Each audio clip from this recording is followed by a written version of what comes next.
I want to welcome everyone here into the loft, and people there in the Zoom room, and people watching this on the recording, to this Spiritual Science Loft Talk. And this is the second in a series on ancient Egyptian energy science. The first one was called Ancient Egypt Arising in Your Arising. Ancient Egypt arising in your arising. And tonight is called Ancient Egyptian Heart-chitecture. That's right, you heard it correctly, Heart-chitecture. Why that title? Well, before we get into that, I just want to thank you for being a part of this adventure into Egypt and the explorations that will befall us here. Not only being here, maybe you want to join me in actually going to Egypt. That's right, I have a plan to go there next fall with the Adept Expeditions. This is a tour that I've been looking at for a couple of years and finally got the green light for myself to go. I'm very excited to go because there's going to be a guest guide there that I know of his work, and anticipate learning a lot from both of the people guiding the tour. So something for you to consider. Not only joining me in this series of talks, which is going to be a monthly talk, started in January and is going to go to June, but maybe you want to actually come to Egypt. One of the reasons I'm doing this series of talks is to garner interest in the work that I'm doing, which is research and so forth that's leading towards a book, publication of a book of my research, my ideas, which we'll be looking at tonight. And along with that is to garner some support to go on this trip, because it is expensive. This trip doesn't really sound expensive when you say, oh, $6,500 for a tour to Egypt. Well, okay, that's not too bad. But if I want to have my own room and not share it with some stranger, that's another $1,000. And of course, that's US dollars, so $7,500, add another 30%. Then that doesn't even include the flight over there and back. So cha-ching, we're up close to $10,000 Canadian for the 2 weeks. And I'm not going to just blow $10,000 in 2 weeks. If I'm going to be over there, I want to stay longer. So I'm going to need money to stay there, hopefully for a couple of months while working on the book and doing further research. So that's part of one of the reasons why I'm doing this series of talks, is to garner support for the work and the GoFundMe campaign. And also there's a GoFundMe basket over there for people like old-fashioned money. Even money that rattles is fine. We'll accept that too. Noisy money works as well. I do lots of busking in the summertime, and you always like the sound of that money that makes noise when it lands in the hat. So yeah, it's very exciting to be delving into this subject, which obviously has fascinated a lot of people, inquiring into the mysteries of ancient Egypt. People such as Pythagoras and Socrates and Plato, even Napoleon had an interest in the mysteries of ancient Egypt and spent a night sleeping in the king's chamber, which we refused to talk about after he came out, which is perhaps part of the mystery of it. And I want to look at that word mystery for a moment, because it comes from the Greek word mysterium, but actually is derived from the verb, mycein, which means to close or shut off. So when we talk about the mysteries of something, we're not talking about something that we can't understand, like, oh, it's a real mystery how I got a flat tire on my bike. I can't figure it out.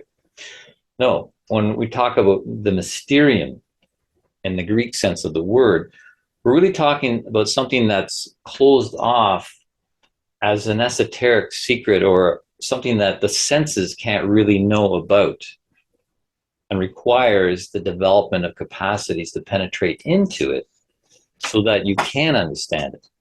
So when we talk about mysteries, we're really talking about something that's worth contemplating, because you will get to understand it over time by dwelling and pondering a mysterium. And that's the type of mystery we're working with, and perhaps why Napoleon really didn't want to speak about what he experienced in this so-called king's chamber, and why the mysteries of initiation were not to be shared with other people, and if they were, there was the penalty of death, because the mysteriums were meant to be closed or shut off from the general public. But we're at a time now where we really need to bring out a greater understanding of the so-called mysteries, this esoteric secrets. And this is something that's been an interest of me for really going on 40 years now. I've been a student of esoteric science, initiation science, primarily through the work of Rudolf Steiner, which he called anthroposophy. And one of the things I liked about his work is that he saw in modern times we really need to bring this sort of knowledge out into the public. Spiritual principles, the activities of the spiritual world that are behind and inform the physical world of things. So we're not really meant to have secret societies and secret brotherhoods and things like that. Having an open evening like this, open to the public to speak of these sorts of things, is really important, so it can flow into all aspects of society, education, into health and medicine, into agriculture, into economics, into politics, into every aspect of our society. It needs to be informed by a deep understanding of spiritual principles of life. And this is one of the reasons why I feel I'm in a position to perhaps bring something to the table in this conversation about, what is the stuff in ancient Egypt about? What is this Great Giza Pyramid about? It's because I'm not an Egyptologist. I haven't gone through that kind of training. I've gone through different kinds of training.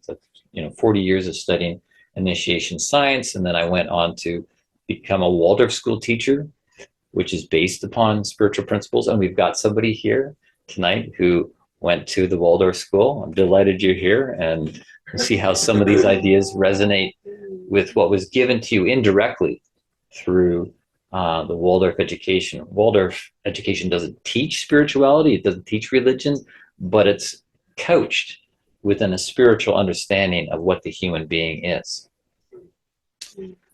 So just a little bit more about my background training. I also have training as a spiritual psychotherapist. So, I work with people one-to-one with their inner life, their inner activities, with a model of not just psychotherapy, but spiritual psychotherapy. And I've also done the advanced training in biogeometry, which comes from Dr. Ibrahim Karim, who's from Egypt, and really has brought forth a modernized packaging, if I can use that word, of ancient Egyptian energy science understanding and practices. And in fact, I'm very delighted that I just recently acquired his newest book, his latest book, probably his last book, of 3 books, just came out, hot off the press, called Hidden Reality, The Biogeometry, Physics of Quality, The Science of Subtle Energy and Life Force, 50-year anniversary of biogeometry. Just came out January 1st. That's a big book. I've hardly had time to crack it, but I will be definitely getting into it as part of this series that's going each month right till June. But that's part of my background training. I've done the advanced training, I practice it and offer that service to people and so forth. So this is one of the reasons why I'm doing this. I'm putting myself out with the research that I've been doing. I've been studying the things of Egypt, probably for about 10 years now. And so we're really in a lineage of explorers that have had this fascination with the things of ancient Egypt. Matter of fact, I highly recommend this book called Secrets of the Great Pyramid by Tompkins. I'm only about halfway through, but he's chronicling all the different explorers going back to but the 1300s, I believe it is, when Al Mamun, an Arab, first broke in to the Great Giza Pyramid after it had sat basically defunct and inert for, they say, a couple of thousand years, just sitting there in the middle of the desert. Like, I'm sure there was lots of Bedouins and stuff going by and nomads, and it's like, well, what is that? What is that? You know, like you're riding your camel across the desert and all of a sudden, you know, like in the 800s AD, it's like, what is that? So there's been a lot of fascination, you know, more recently, starting more like in the 1600s, when Europeans began to go and want to crack in and find out what it is. It's a fascinating read of, you know, European after European going there. They've got a patron that's sponsoring them, kind of like myself. They've got a patron, people patronizing the explorer to go there. They want to acquire something of value to take back to their homeland, you know, for their museum. They're going to write a book about it and, you know, become rich and famous or something like that. And it's really interesting how, you know, they go there and they measure it and they remeasure it, and then they get more advanced technology to, you know, figure out the dimensions and this and that. More recently, you know, we're in line with the lineage of people like Graham Hancock. I'm sure you've all heard about him. I've met him a few times when he's come to Toronto and talked about this and other things. You know, he's trying to figure out if this is a remnant from some ancient culture that perhaps went under because of some great cataclysmic thing that took place. He sometimes writes with Robert Bauval as a writing partner. Robert Bauval is, you know, the one who really made connections between the placement of the pyramids and the star Sirius, and also the stars in Orion's belt. I'm not going to go into details around these things. That's not my angle. And it's already been talked about. You can source these things elsewhere. There's Christopher Dunn and his work. I've got his book right here, The Giza Power Plant, where he's an engineer. So again, it's kind of like he sees it through the eyes of an engineer, and, you know, it's a power plant. And I agree with some of the work he's done, but it doesn't broach into other areas, other ways of looking at what this structure is about. Then there's John Stewart Reed. He's still actively doing work. As a matter of fact, I was doing a course with him a couple of months back, an acoustician who works with acoustics, and he's measured the acoustics and so forth within the King's Chamber in particular.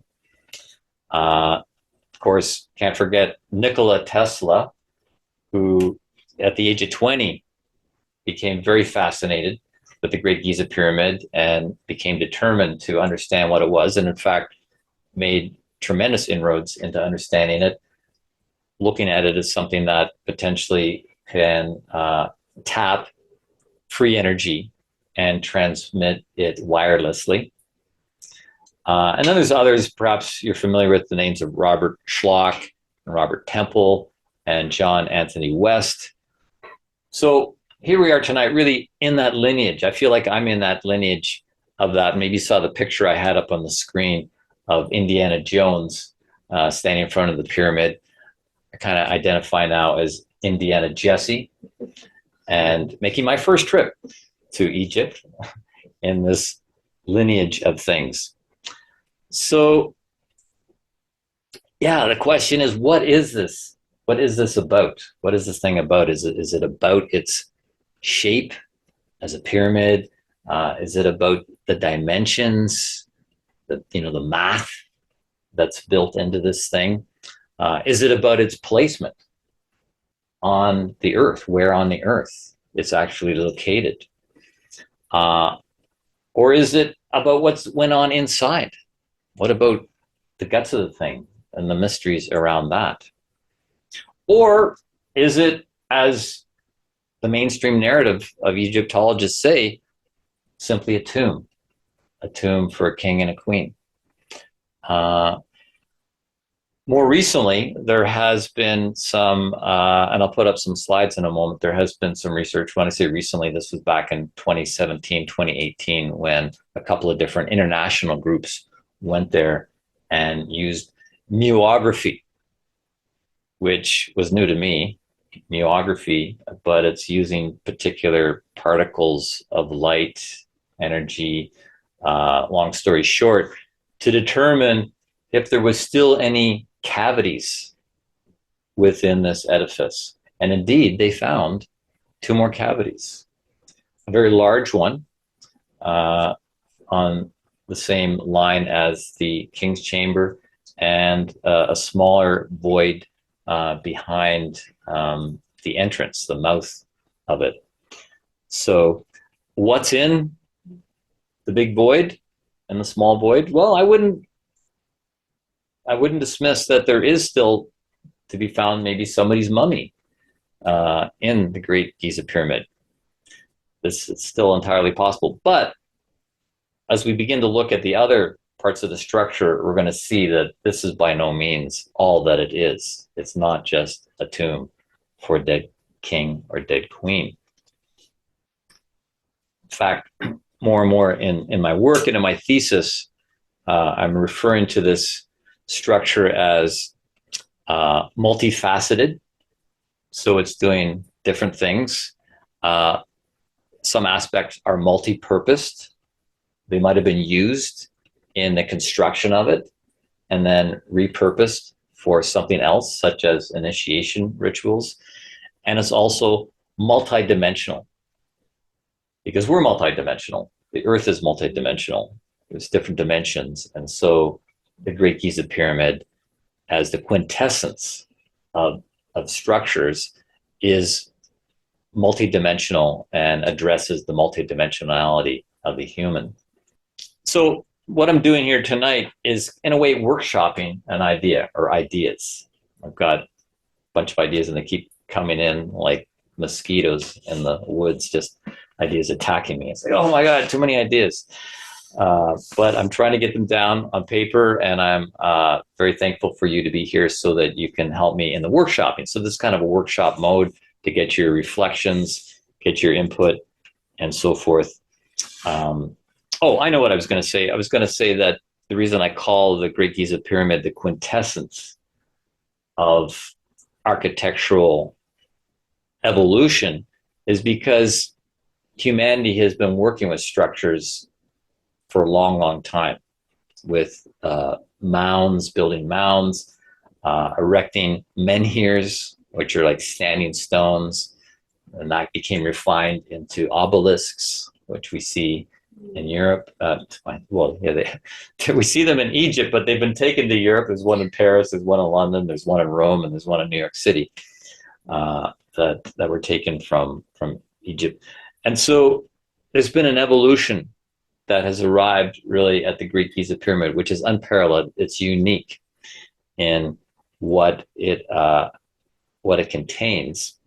And I asked the question last time at the first session, what is the reason we're here? And also, what is the reason for erecting these sorts of edifices? And some of you might remember the answer that we had. No? Anyone remember what was here? Why are we here?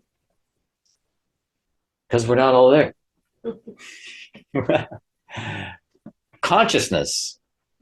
Our consciousness hasn't been fully developed.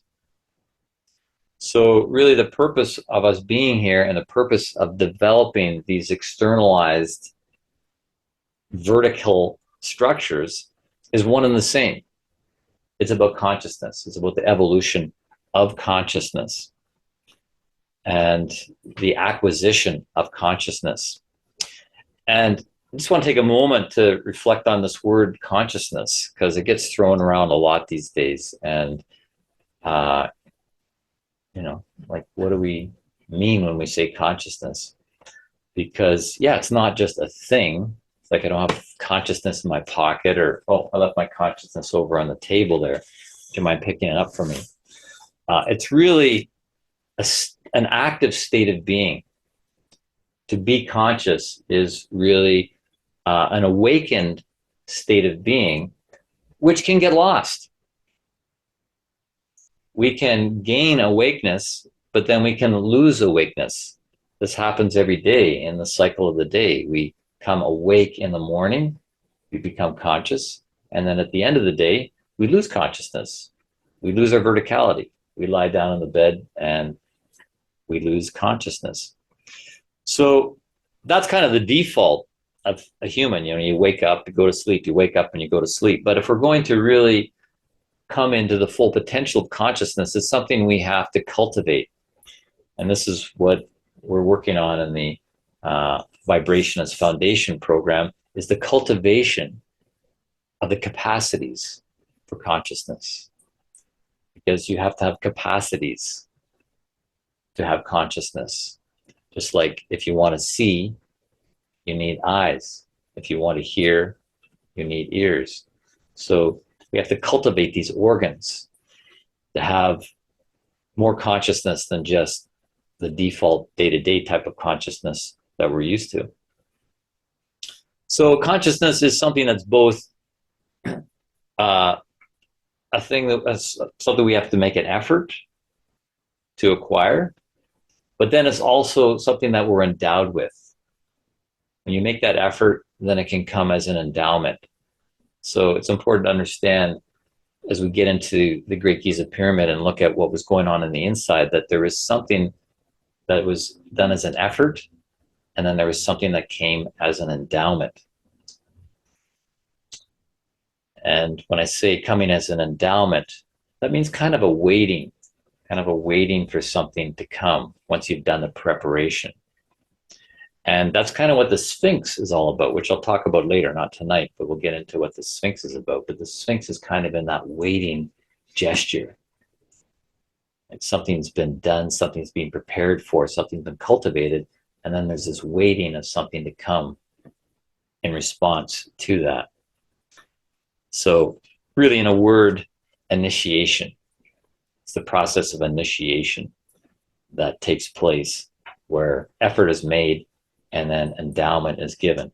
And that'll be the subject of the talk next month, is the Egyptian initiation and the lost art of resurrection, which is actually a book, which is a pretty good book. We're referring to this next month. The Lost Art of Resurrection by Freddie Silva. So I'm kind of getting into the juicy stuff here now.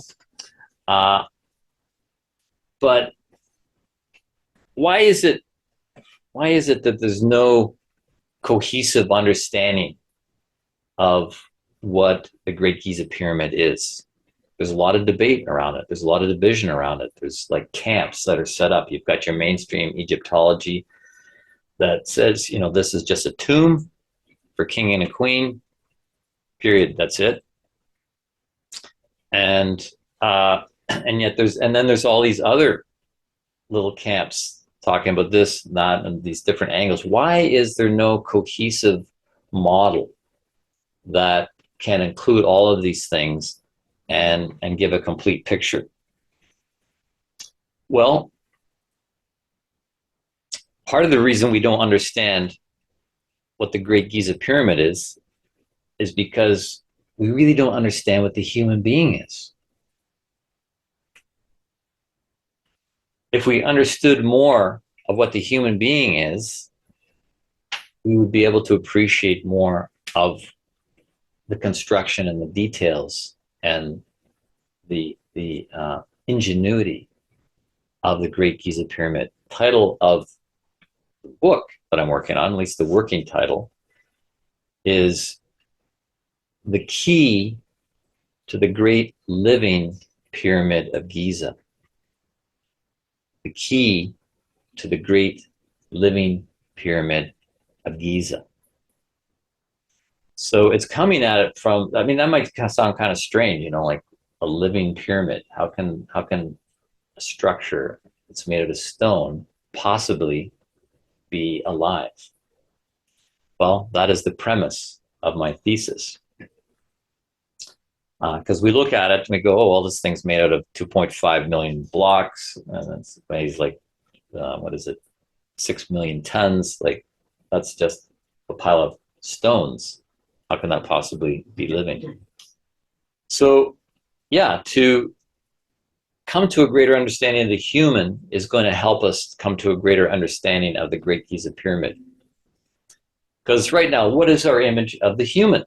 Right. How about this idea, like right now, that we're really just our genes and determined by our DNA? You know, there's prevalent ideas from people like Richard Dawkins, who wrote a book called The Selfish Gene, and saying, you know, you can get rid of everything else and you're just your genes. A selfish gene that just wants to, promulgate itself. You know, it's a rather reductionist way of looking at ourselves. Or these animal skins. I mean, that's kind of the idea that's taught in schools. You know, we're just kind of higher forms of animals, and, you know, so just your animal skin, that's it. But let's take a moment again to hold that Egyptian power pose. For those of you that just entered the Zoom room, this is simply holding your two arms parallel to the ground and pretty much parallel to each other, palms open and facing upward.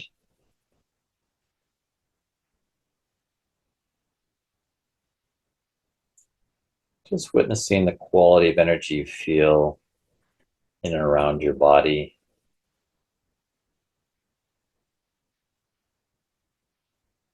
And then bringing yourself back to the 3D.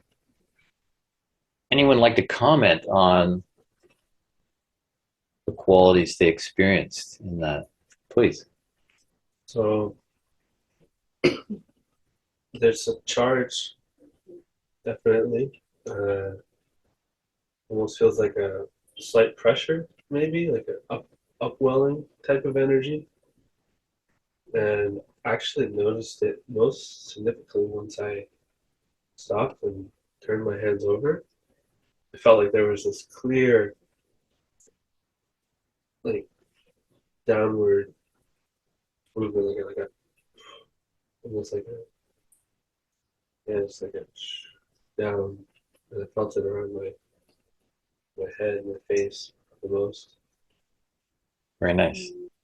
Yeah, I also felt like a dense energy, like the palms were heavy yet also light, and it's almost like a vacuum feel, like it starts to like go in the body and kind of like circulate as well. But then it felt like I was being like wrapped in a cocoon of like soft, like nourishing energy, but it was also strong. Like, I guess it was like masculine and feminine at the same time. So balancing and Like extending coming beyond in. your physical body, feeling wrapped like in a energetic cocoon. Yeah, it feels like a good practice to like fully come in the body if you're feeling like, Helped you to feel more incarnated. yeah, just really in, just like anchored. Okay, well, I'm gonna now start to get into the meat and potatoes of my thesis that I feel, you know, I have not seen elsewhere, and bringing components of other people's ideas together under more of a cohesive window on what the Giza Pyramid is about. And it does it does bring in this idea of the design, the measurements, the structure and whatnot, that, well, let's say, for example, that the image of the human, we could say, well, why not identify as a pyramid instead of like an animal skin or DNA? That, oh, well, maybe there's a similarity between being a human and the pyramid. Now, some of the other people's research, they've gone to say that the pyramid embodies the earth, that it's actually a mirror of the earth in terms of the geometry, the proportions, the design, that it includes incredible high-level degree of perfection in embodying golden mean and the squaring of the circle, which we looked at last time. And so it's like the totality of it really is incredible, and how it does mirror the earth and could very well be positioned on a particular place on the earth for other reasons as well, which as I said, I'm not delving into that direction. But okay, so let's move into that idea that the pyramid is actually a mirror of the earth.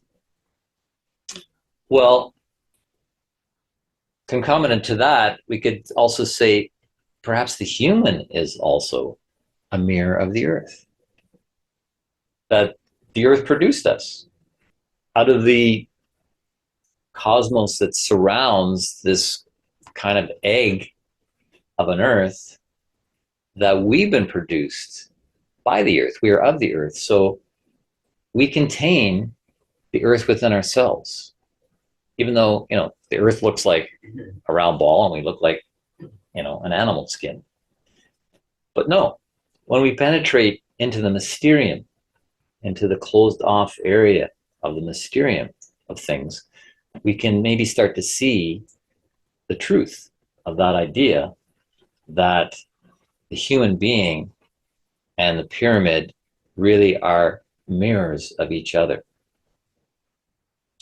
And the fact that we are alive, at least I like to think that we're alive, although Richard Dawkins thinks that we're just mechanical genes and calls us lumbering robots.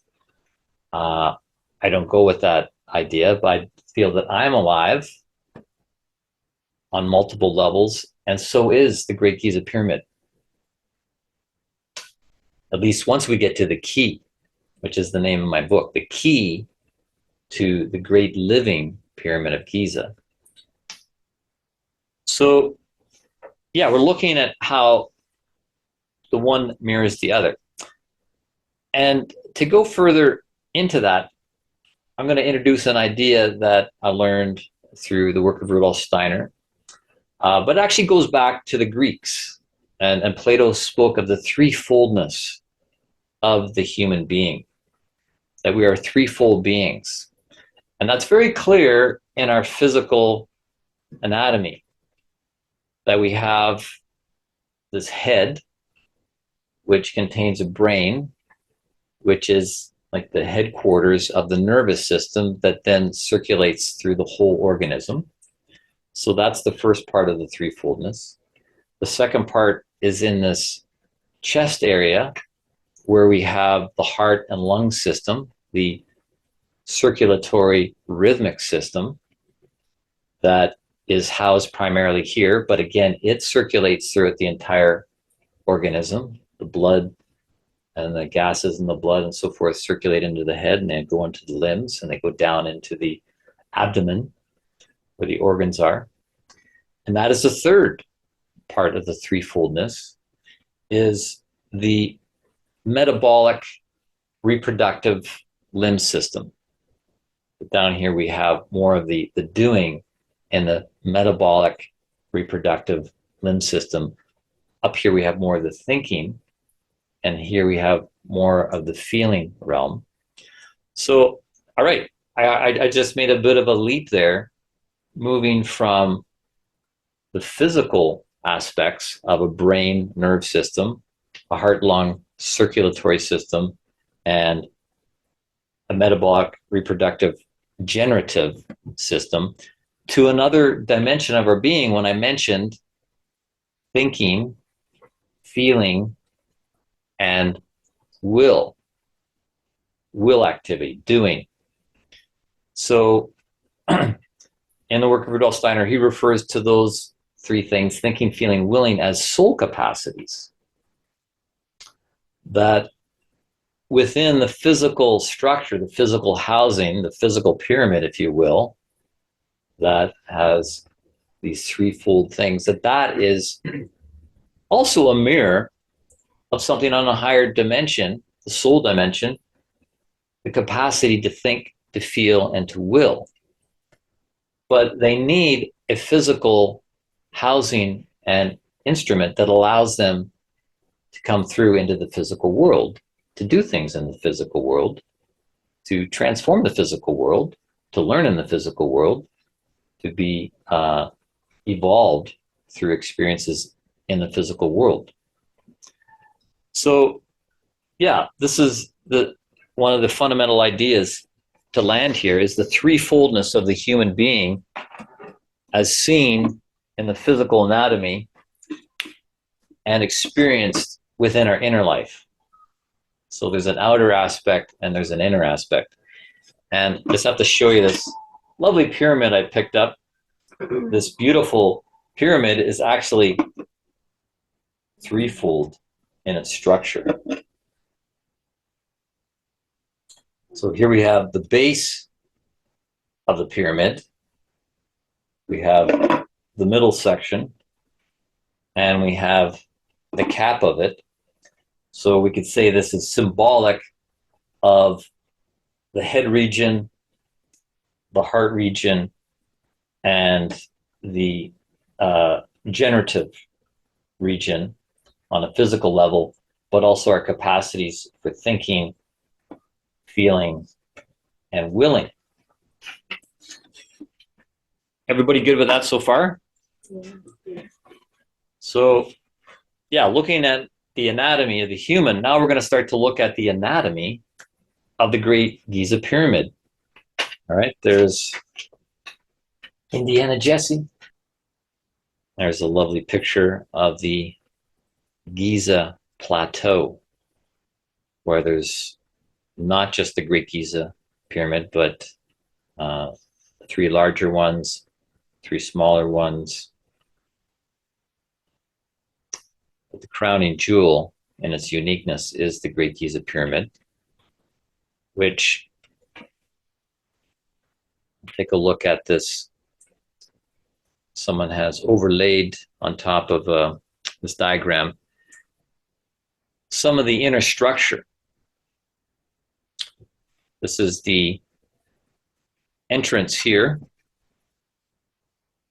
with this descending passage down to what's called the subterranean chamber, or sometimes called the unfinished tomb, which is kind of crazy to say, okay, they did all this work on this pyramid and then they didn't bother to finish the lower tomb. They just changed their mind in midstream and said, oh, it's not a very good view down here. I think we'll work on some other chambers higher up. Here is the ascending passage, which comes to this junction here. Why? Why is this stuff here? This is called the well right here, with another descending passageway. At this juncture, you can also go along this passage into what's known as the Queen's Chamber. Although the King and Queen's Chamber have no similarity with tombs, burial places of kings and queens, which are usually highly decorated with hieroglyphics on the walls and things like that. Besides that, there was never any mummy found in these chambers. Then there's these air passages. There's one air passage. You can see air passage here and here and here. I guess they figured the mummies needed to breathe or something. Here in this section is what's referred to as the Grand Gallery that comes up to an antechamber, and then the so-called King's Chamber, and then what's referred to as the relieving chambers above, which they say is relieving the weight from up here. But if you look at it more closely, and I've seen this documented, that they're not relieving the weight from above, so that's incorrect to refer to them as relieving chambers. So they must be something else. And then there is what was found recently in the what's called the SCANS mission project, which I referred to earlier, where they found this big void by beaming these muons, muography, this big void here, and then a small void here, which is just behind the mouth. I'll go to another picture here. This is actually from the SCANS Pyramid project, showing the big void here, and then a small void here. They're calling it the North Face Corridor, which is right behind. Well, it's not really an entrance. We'll look at it in a moment. This is the entrance down here, which isn't really an entrance either. It's a way to get in, but it's the beginning of the descending passage. What's down here below that is where Al Mamun broke in. He was the first one, an Arab in the, I think, the 13th century, broke in and blasted his way through with, well, he used vinegar and fire to crack the rocks and made this passage through, and then made it all the way to the ascending passage. So my thesis is that the Great Giza Pyramid is constructed to contain particular forces so that it would generate certain qualities of energy in a twofold way. Because part of the year back then, the Nile would flood its banks and the pyramid would be surrounded by water. And there are boat pits and things around the pyramid. Why are there boat pits around the pyramid? It's because it would be flooded, and so they'd need boats to get around there to do the work and whatnot.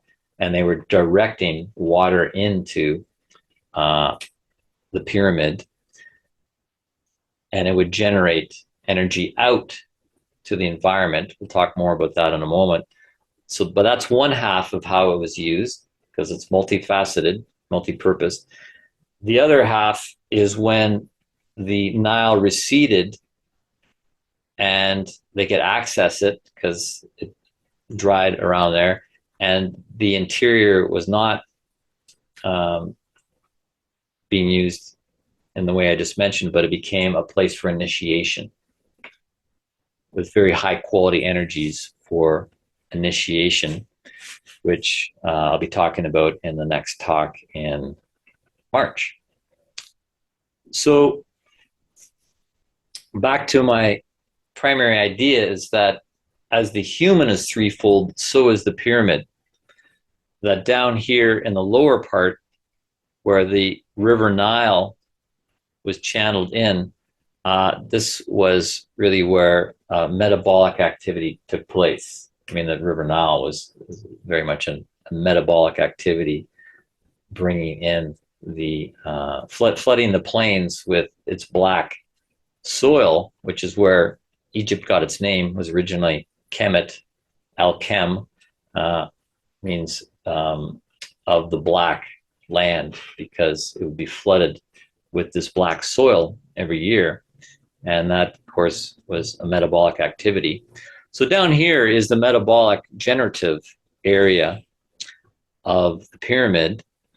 One could say up on the top part, the capstone and whatnot, correlates more to the brain and the thinking, and I'll go into the details of how that worked in a moment.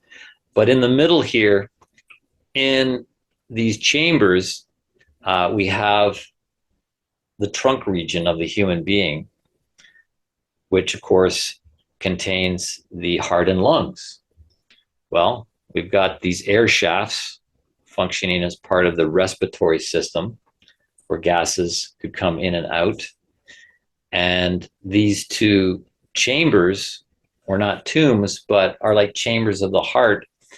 And when the water of the Nile was directed up into here, it would go into the lower chamber, go make its way up into the upper chamber, then it would recede back down to the lower chamber, and so forth, creating an oscillation. It would be this oscillation between the two chambers, the way a heart works. The heart is an oscillating, vortexing, spiralizing organ. And so these two chambers would work similar to the heart in the circulation of these forces, which included, in Christopher Dunn's theory of things, a certain chemistry that they were adding, bringing in chemicals and whatnot that would create certain kinds of chemical reactions within. So there's the basic premise, is that the pyramid is threefold, with the physical capacities, with the purpose to create an environment that would enhance the soul capacities of thinking, feeling, and will within the neophyte who's being initiated. Neophyte is someone who's been prepared, studying, cultivating the capacities for consciousness, so that when they undergo initiation, they can move from the lower mysteries, as it's referred to, an understanding of the lower mysteries, to the greater mysteries, the greater mysterium, where you have direct contact with the spiritual world. That's really the ultimate in initiation, is direct contact. So let me look a bit more at the different parts here. So here's what's referred to as the unfinished tomb, the subterranean tomb. It certainly looks like the workers just went off the job halfway through, but no, this is kind of a stomach. This is intestinal activity going on here. It's not a pretty place. Your stomach is not meant to be a pretty place, right? Acids and whatnot. And they were potentially introducing acids into the stream here. So this is all part of the generative activity taking place on a physical level down in the subterranean chamber. Here's a nice picture, actually, of the pyramid as described by the Greek historian Herodotus, showing it flooded. When it was flooded, boats around it and whatnot. Of course, this doesn't happen today, because that's a long time ago, and rivers changed their course. The Nile is like 8 miles away from the Giza Pyramid now, so it's not able to do what it did back then. Climate change.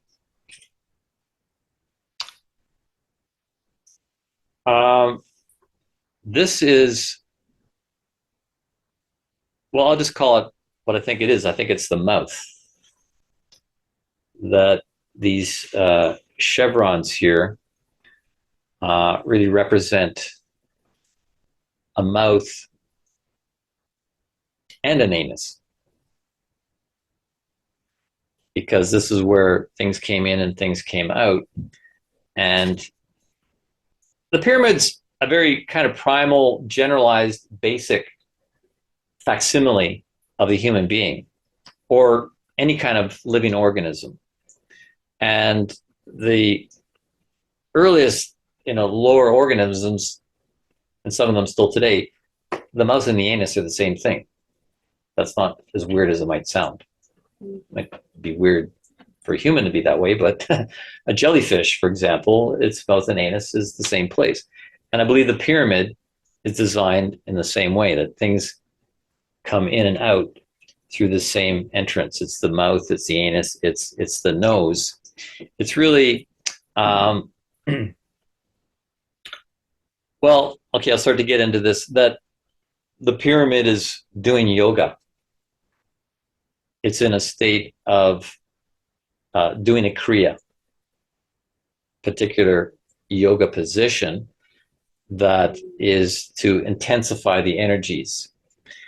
And this doesn't look like an entrance. And actually to get in, there's a hole a little further down. That's where the water would go in. This is not where the water would go in.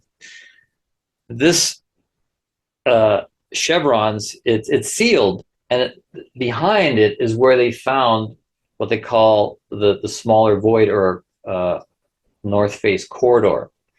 So behind this is like a throat,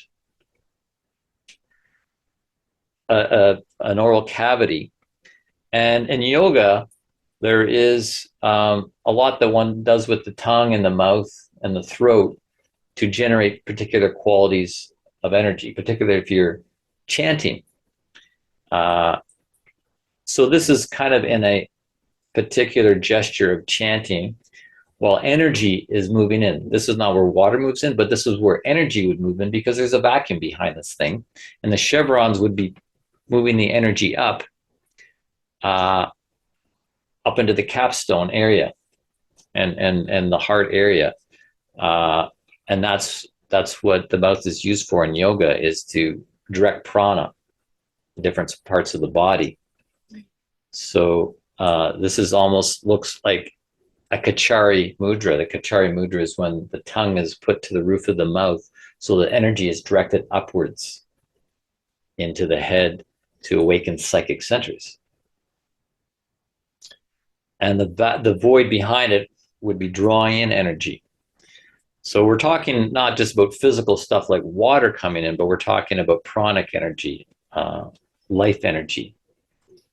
So already we can start to think of this thing not only being a physical body, but it had a pranic body or an etheric body. It had a life force body with it.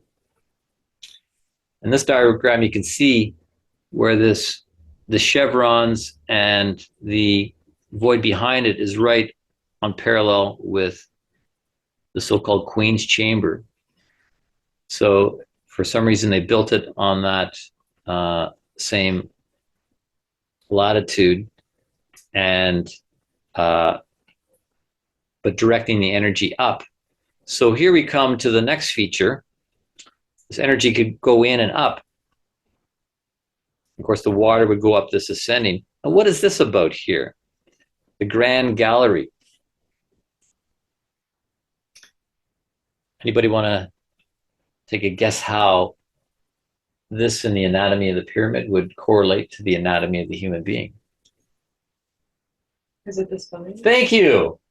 It's mainly like the Spine. Yes. also like a guitar, almost like strings. And they found that there was copper rods on the side of this Grand Gallery that would charge both the fluids and the energy moving up, which is what yoga Kundalini is about. It's about magnetizing the cerebral spinal fluid and the prana that's being directed up the spine. One could also say it correlates to the esophagus. So in terms of the nervous system, it would be the spine. In terms of the digestive metabolic system, it would be the esophagus. So it's multi-purposed. It's ingenious. All right, ready. All right, so here is a picture of the Grand Gallery, the spine / esophagus. And here, this is just a diagram showing where it is. This is the Grand Gallery leading up to the so-called King's Chamber. This is quite high, with corbelled ceilings. So there's these ridges here and there, and then there was these copper rods on the side somewhere, not sure exactly where. So yeah, the Grand Gallery. Do you know about how high it could be? Like, It's I think about 30 feet high. Yeah, I mean, it's corbelled, so it goes like that. So the fluids would hit, and then it'd be agitated. It would be, Kundalini vortexes, and so does cerebral spinal fluid. Like everything, the heart is a vortexer. So you can see how the design would really create a certain kind of movement. And I'll show people afterwards. I've got this really interesting device on how to vortex your water, to structure water. So this is structuring water. If anybody knows about structured water. Yes, please, Ayana. I'm just wondering, were they built in the water, like rising up out of the water, or did the water come later? Well, it would flood for a Okay, certain part so of the year fermented. and recede. Okay. Yeah. So they really figured out how to tap the power of Mother Nile Really? that would flood, but then of course there'd be underground aquifers. The water would recede down in the aquifers, and that's probably one of the reasons it was positioned there. There was a grotto to begin with, which was recognized as a power spot. These people worked with things like pendulums, where they were able to tune into where power spots were, and then to amplify them for the benefit of the collective as well as the individual. This is another picture of the Grand Gallery. They put stairs in there now, but there wouldn't have been stairs there because it wasn't really about people coming in and out. It was about what it could generate for half the year, and then the other half of the year could be for initiation, which would be, a test. It was not a walk in the park, as they say. Oops. And then we arrive at the so-called King's Chamber. And this is one of the reasons, of very few reasons, why they try to claim that this was a burial place for King Khufu, because of the sarcophagus. And yeah, sarcophagus is used for burial sometimes, but it's also used for initiation. That the neophyte is laid in this and undergoes a certain thing, which I'll describe in detail next month. Then we get to the air shafts. There's air shafts going out of the so-called Queen's Chamber and King's Chamber, and they have blocks in them with handles. Why? Well, I won't go into detail on that, but that no doubt would work as part of the whole functioning of this thing as a power plant, creating suction and vacuum and so forth, building up pressure, right? We need pressure in our body, and the environment has barometric pressure. So they were able to control the pressure in the interior of this thing. And then we get to what's above the King's Chamber, which they call the relieving chambers. See, it's called the relieving chambers. They say this was built to relieve stress. But in my view, and in other people's views, such as John Stuart Reid, the acoustician, that this is a very ingenious construction to bring about highly enhanced frequencies. These are beams weighing tons each that are smooth on one side and rough on the other side. And the roughness, some believe, is because that's how they tune them. They would just chip away at them so they'd be tuned to particular frequencies. So when the whole thing was turned on, they'd be generating chords and creating incredible ambient frequencies. These are all named, of course, after white European people. But I refer to it as the larynx. This is the larynx of the building, the vocal cords.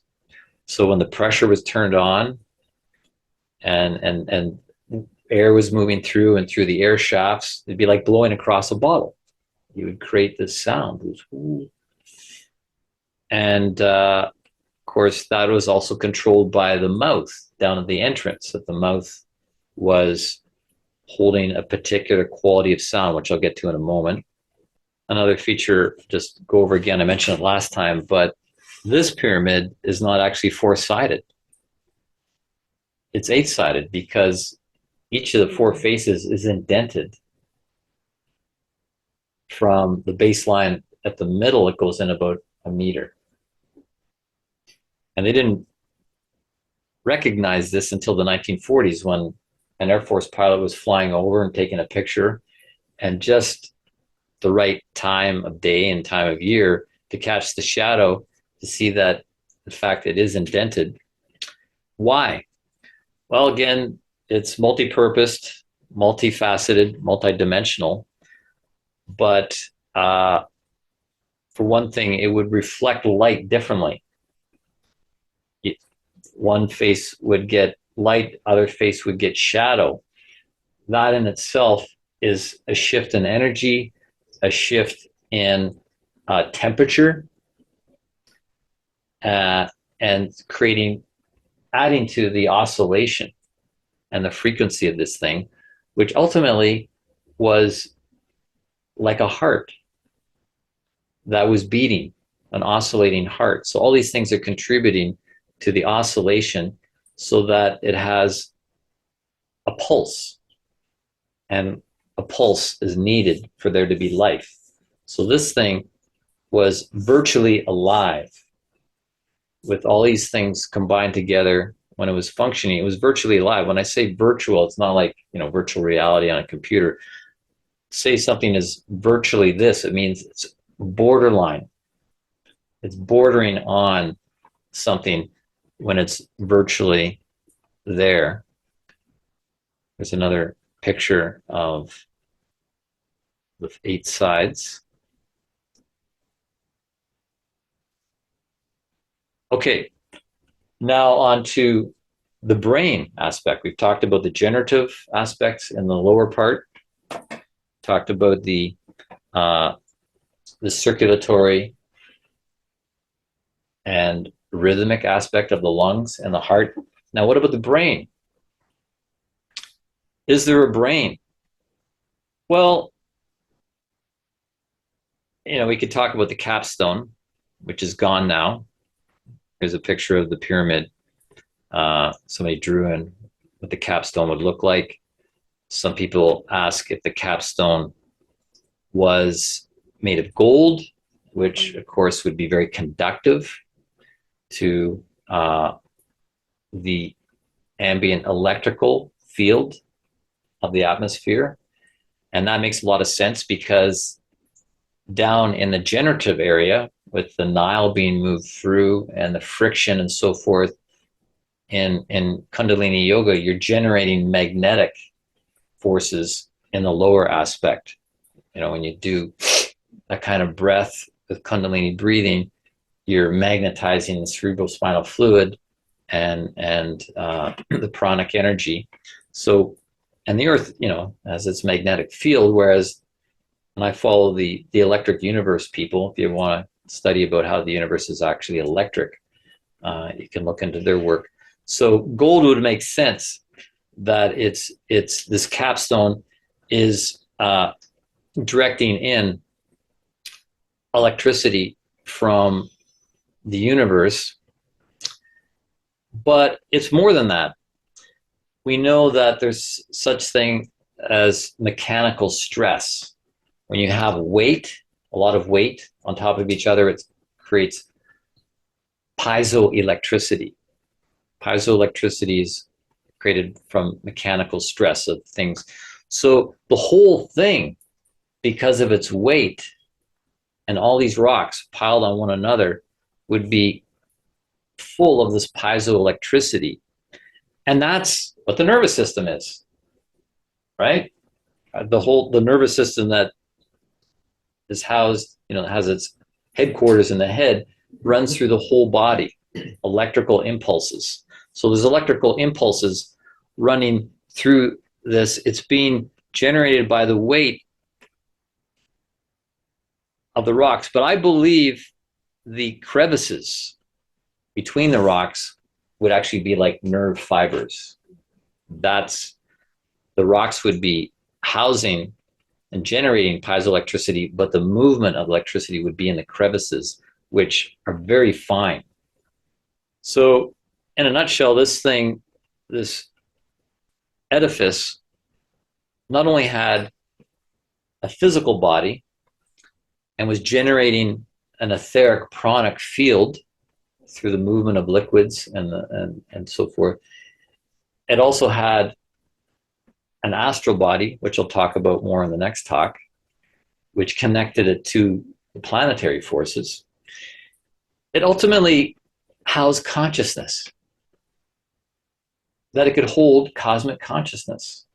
That's what its design was for, primarily, is to be able to house and hold consciousness virtually. So it's virtually alive. But what is the key? What is the key that made it alive? No. I got this off the internet. Somebody proposing that the key is the capstone. I don't believe that. The capstone is no more important than the other pole. The capstone connects to the electric pole. The generative area connects to the magnetic pole. They're equally important. What's the key is what's in the middle. What's in the middle? What's that? The sarcophagus, or coffer for short. But what went into the sarcophagus? Neophyte. Right. That the human is the key. It's like a key going into the slot that allowed the whole thing to be turned on.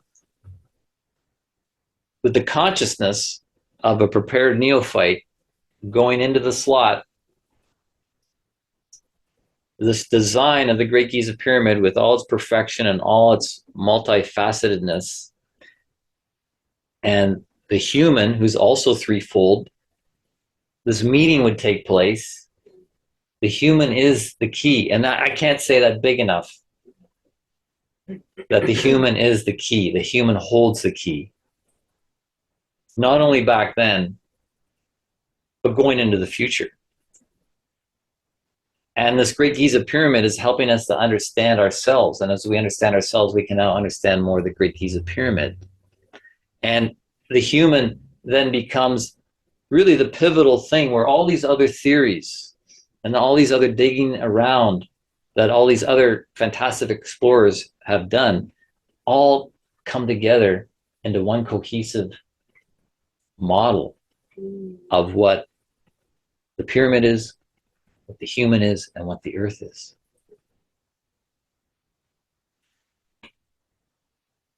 Questions?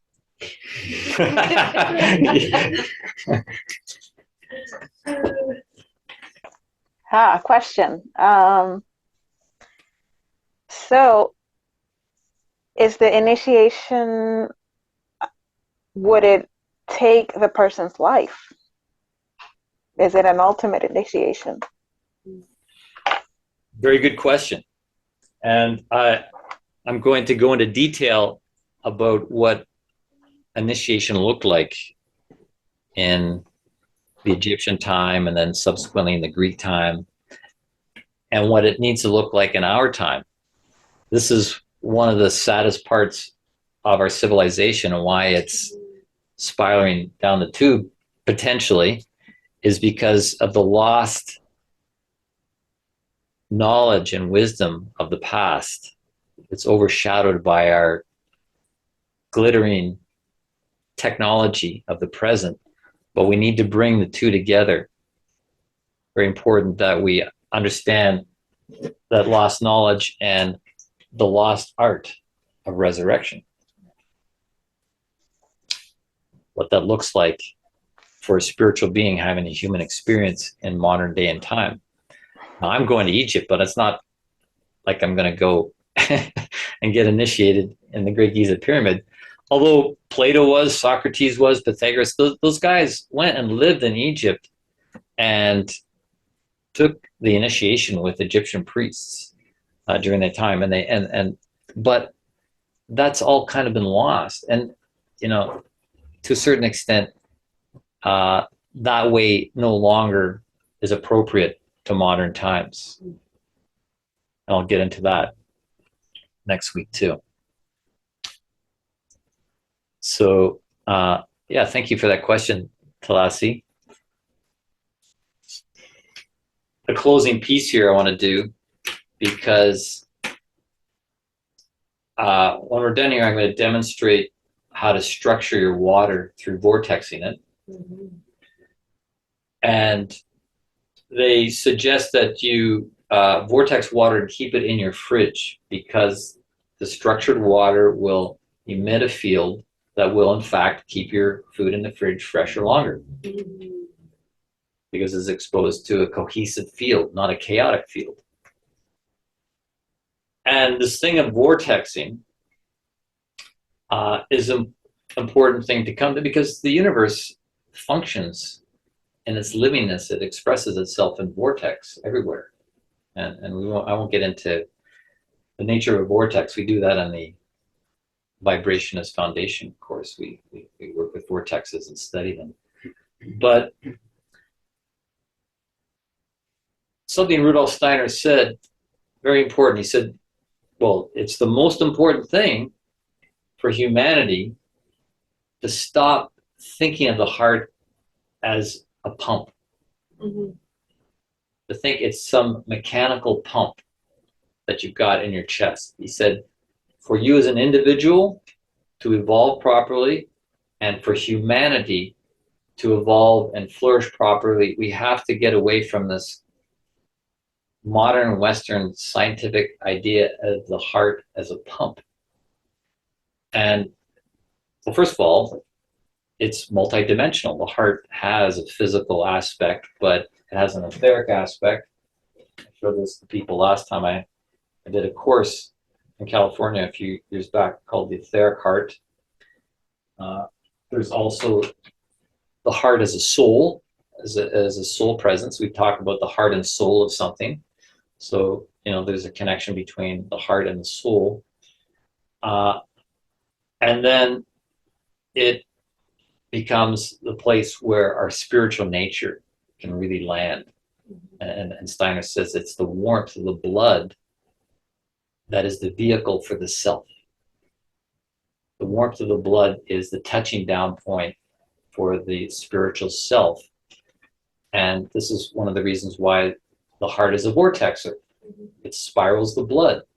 It's not a pump. It actually is an impedance thing where it impedes the flow of blood and then vortexes it. I think I talked about the heart in the previous talk. I know. Oh, no, I did a talk in November about scientific half-truths, and I spent some time debunking this whole thing about the heart as a pump. So you can go back to the November talk if you want to get more into that piece.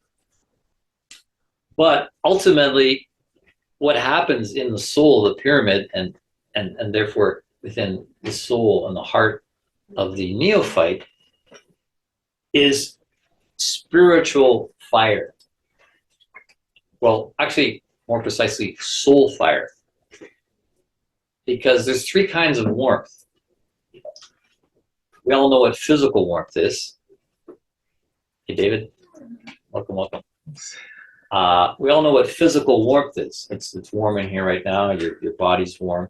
And physical warmth was what was being generated in the generative part of the pyramid, right? Channeling the Nile, creating heightened vibrational activity and pressure and whatnot would have heated the water. There was chemicals being put in, so there would have been physical warmth. So the Yes. water was going in and getting heated. Yes, it'd be heated. The vibration of the water would be heightened because it's being channeled through smaller things and wider things and smaller things. So yeah, it's being vortex. So it's generating physical warmth. Then we can talk about spiritual warmth. Really, spiritual warmth isn't warmth in the same sense as physical warmth. It's really more in terms of electrical warmth. Spiritual warmth is I mean, we can feel spiritual warmth, but we don't feel it physically. We feel it as presence, warmth of presence or absence of presence. But what the key to the thing was the human who has a soul, not only has a physical body and a spirit nature, but has the soul in the middle, lives in our heart, and is being engaged in the heart of the pyramid in the middle section, is able to then really receive the soul warmth of the cosmos through initiation, which is why the pyramid's called a pyramid. Pyramid. Pyramid.